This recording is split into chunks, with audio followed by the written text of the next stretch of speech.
और दूसरी वीडियो दोस्तों ये है बई ये चारा केड़ा केड़ा खांदी है, उस ते भी असी वीडियो तुहानू बना के दसांगे। और जेड़ी वड्डी बकरी है ना ताड़ी, वो कम अज कम 7 किलो चारा सबज एक दिन च खांदी। अगर तुसी खुश्क चारे ते रखो तो वो तुहाडा 3 किलो 2.5 किलो इतना ही खांदी। अगर तुसी खुश्क ते सावा चारा सब्ज चारा दोवें ते पालना चाहते हो फिर 2 किलो सावा 2 किलो 3 किलो सावा किलो खन सुक्के दा भी तुसी ओहदे विच इस्तेमाल कर सकदे हो। और ये ते तुहाडी बाकी जंतर बड़ा शौक नाल खांदियां, बाजरा बड़े शौक नाल, मकई ज्वार ते उस तो बाद जनाब जंतर जो मकई ज्वार बरसीम लूसन ते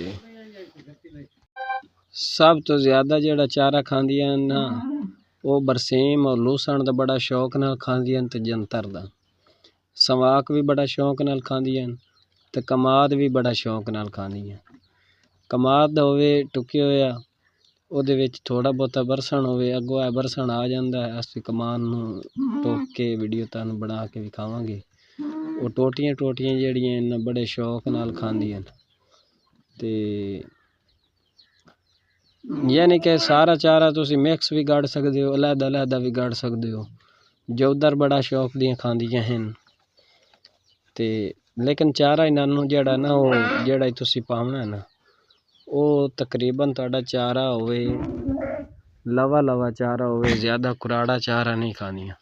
यानी कि उस दी चारा जेड़ा ना 1.5 to 2 महीनों दा होना चाहिए। वो इन्हां नू कट के कुतरा पा करके वो इन्हां नू बंदा देवे ते ये बड़े शौक नाल। हुण ए वेख सकदे हो इस टाइम ये बकरी साडी बिल्कुल रजी खली। सुबह टाइम अस इन्हां नू गाह भी पाया, फिर इन्हां नू निरन्ने हाँ, यानी कि सुबह निकलदियां नू ए कदी भी लांगी नहीं पावनी, ये इन्हां नू जेड़ा है एक्सपायर भी कर सकदी। इन्हां नू पहले तुसी कोई चारा वगैरह डाल के सुबह टाइम उस तो बाद इन्हां नू ये दियो।